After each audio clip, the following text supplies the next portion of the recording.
मैं हूं तनवीर, आप देख रहे हैं दाइको लाइव।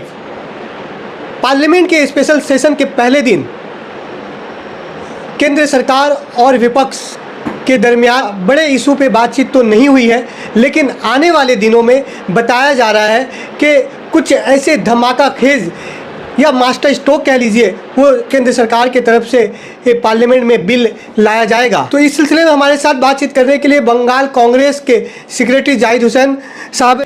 पार्लियामेंट का आज पहला दिन था और पहले दिन में जो उम्मीद की जा रही थी कि प्रधानमंत्री मीडिया के सामने आएंगे और पत्रकार के सवालों का जवाब देंगे, लेकिन ऐसा देखने को नहीं मिला। कैसे देखते हैं?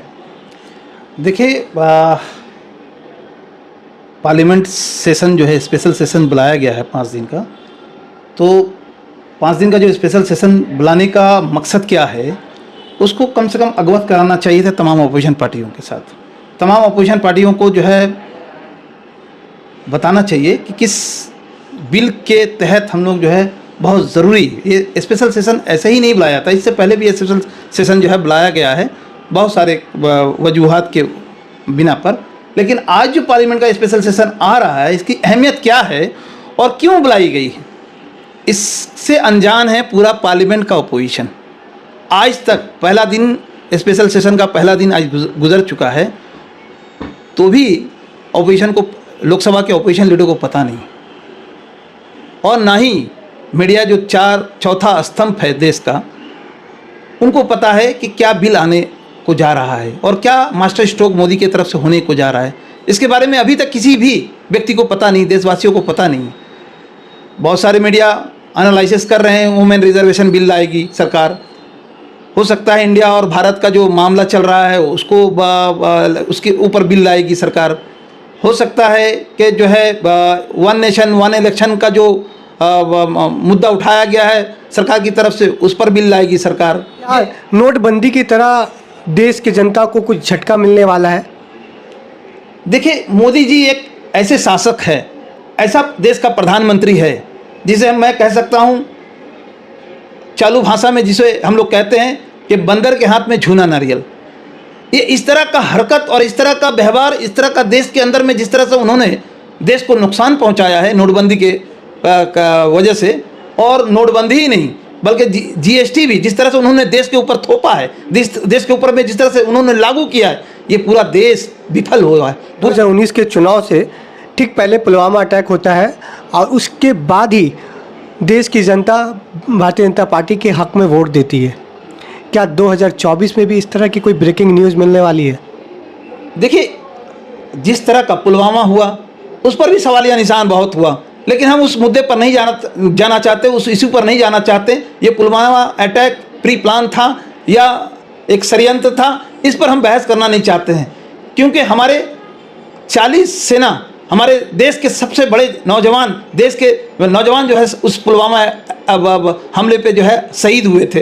ये हमारे लिए एक बहुत ऐसा सन था, ऐसा समय था, ऐसा वक्त था जो हम कभी उसे फरामोश नहीं कर सकते, भूल नहीं सकते। लेकिन अब 2024 से पहले स्पेशल सेशन को बुलाने का मकसद मोदी जी का मुझे तो नहीं समझ में आ रहा है। जो बिल की चर्चा हो रही है, जो माहौल बनाया जा रहा है, अगर यही बिल को पास करना होता तो विंटर सीजन में भी पास कर सकते थे। मोदी जी को अगर सही मानों में पाकिस्तान से लड़ने की हिम्मत है तो मैं समझता हूं कि पार्लियामेंट में, इसी सेशन में, स्पेशल सेशन में आप पार्लियामेंट में बिल लाएं और तमाम अपोजिशन को और खासकर कांग्रेस आपको समर्थन देने के लिए तैयार है। अगर पीओके को, पाकिस्तान ऑक्युपाइड कश्मीर को हमारे देश के अंदर में विलय करने की ताकत और मोदी जी के अंदर में है, जो ताकत इंदिरा जी के अंदर में था, जिस ताकत के जरिए 1971 में इंदिरा जी ने पाकिस्तान के 2 टुकड़े कर दिए थे, एक तरफ पाकिस्तान बना था, दूसरी तरफ बांग्लादेश बना था। अगर सही मानों में अगर मोदी जी के अंदर में 56 इंच की छाती है और देश का सही मानों में प्रधानमंत्री है, तो आज पीओके की आवाज को सुने और पीओके को पूरी तरह से कब्जा करे, पूरी तरह से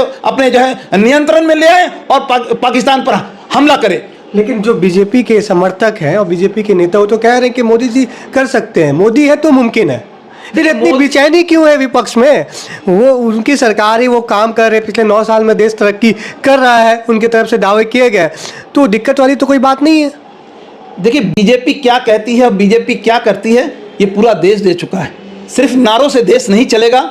आपने नोटबंदी का नारा दिया, आपने जीएसटी का नारा दिया, आपने काला धन समाप्त करने का नारा दिया, सब जगह पे है। आज काला धन हद तो यह है कि काला धन जो 2014 से पहले मनमोहन सिंह के ज़माने में जितना स्विस बैंक में था, उससे 3 गुना काला धन आपके देश से गया है और स्विस बैंक में 3 गुना बढ़ा है। ये मोदी सरकार की रिपोर्ट है। ये 2024 के चुनाव में राहुल गांधी के नेतृत्व में क्या नरेंद्र मोदी को टक्कर दे पाएगी?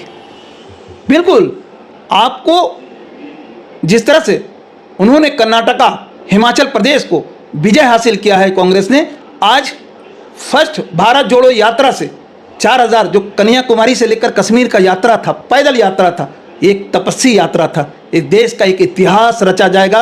देश जब भी याद किया जाएगा तो भारत जोड़ो यात्रा से याद किया जाएगा। उन्होंने बता दिया है देश को जोड़ के। यही कहते हैं राहुल गांधी, कहते हैं कि मैं नफरत के बाजार में मोहब्बत की दुकान खोल रहा हूँ। ये नफरत के बाजार में मोहब्बत की दुकान आज पूरे हिंदुस्तान में, जिस तरह से नफरत का बाजार गर्म है, हिंदू और मुसलमानों से लड़ाया जा रहा है, एक समुदाय को दूसरे समुदाय से लड़ा जा रहा है, हिंदू को छोटी जाति से बड़ी जाति को लड़ाया जा रहा है। हत्ता के 3 महीने से पूरा मणिपुर चल रहा है। महिलाओं को पुलिस के कस्टडी से निकालकर नंगा करके पूरा परेड किया गया। पूरा ये वायरल जब 2 महीना पूरे देश के लोगों ने देखा, तब जाके होम मिनिस्टर जागती है, प्रधानमंत्री को बोलने का 2 शब्द मिलता है। ये तो हालत है। अभी तक मणिपुर जल रहा है, न जाने कितने थाने को लूट लिया गया, कितने चर्च को जला दिए गए, और वहां आज भी रह रहकर गोली बारूद चल रहा है। वहां पर गोली चल रही है। वहां के सेना को जो है पुलिस के हाथ से बाहर निकल चुका है, सेना के हाथ में दे दिया गया है मणिपुर को। मैं समझता हूं कि वहां की सरकार को तुरंत बर्खास्त करना चाहिए। पार्लियामेंट के स्पेशल सेशन में मणिपुर पर बातचीत होनी चाहिए। बिल्कुल, विंटर सेशन में हम लोगों ने ये मुद्दा रखा था, उस पर कोई चर्चा ही नहीं किया।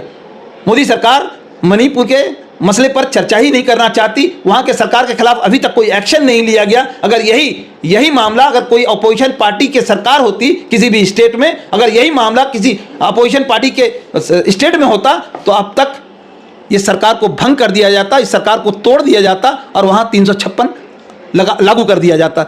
लेकिन अभी तक मोदी सरकार, जहां डबल इंजन की सरकार है, मणिपुर में भी बीजेपी है और दिल्ली में भी बीजेपी है, उसके बावजूद भी अभी तक एक्शन लेना नहीं चाहती। मैं तो समझता हूं, मैं तो ये आशंका भी कर रहा हूं कि हो सकता है अगर पीओके के ऊपर अगर चर्चा नहीं कर सकते, बिल नहीं ला सकते, तो डर से मोदी सरकार हो सकता है कि पार्लियामेंट को भंग कर दे और पार्लियामेंट को भंग करके नए निर्वाचन के तौर पर वो 2024 में जाने के लिए तैयारी करेंगे। यही 2 आशंका हमें लग रहा है। इन 2 आशंकाओं पर मोदी सरकार काम कर रही है और इसके अलावा कोई जनरल बिल पर चर्चा करने के लिए स्पेशल सेशन उन्होंने नहीं बुलाया है। ये 2 आशंका बहुत जोर तमाम लोगों के दिमाग में चल रहा है। या तो पीओके के ऊपर में अपोजिशन का देश का समर्थन मांगेंगे, खुशी खुशी अपोजिशन उनको समर्थन देने के लिए उनको आगे बढ़ेगा, और हम चाहते हैं कि पीओके हिंदुस्तान का हिस्सा बने और हिंदुस्तान का अटूट हिस्सा बने, और इसके लिए जो अपोजिशन से जो मदद चाहिए, अपोजिशन दोनों हाथ उठाकर उनको मदद देने के लिए तैयार है। और साथ ही साथ अगर ये पार्लियामेंट को भंग करते हैं और नए चुनाव की तरफ जाते हैं, तो इससे साबित हो जाएगा कि मोदी सरकार अपोजिशन से पूरा डर गई है, राहुल गांधी से डर गई है। राहुल गांधी की पदयात्रा जो 2 अक्टूबर से गांधी जी की जन्मदिन से जो शुरू होने जा रहा है, उस पदयात्रा से, भारत जोड़ो यात्रा से घबराकर ये पार्लियामेंट को भी भंग करने की योजना बना सकते हैं। ये हमारी आशंका है। ये थे जाहिद हुसैन, बंगाल प्रदेश कांग्रेस के सेक्रेटरी।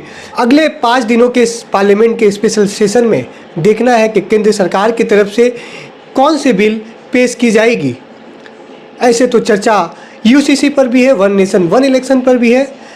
हमारे इस वीडियो को अगर आप फेसबुक पर देख रहे हैं तो हमारे पेज को फॉलो करें। यूट्यूब पर अगर हमारे इस वीडियो को देख रहे हैं तो हमारे पेज को सब्सक्राइब करें। ज़्यादा से ज़्यादा इस वीडियो को शेयर करें।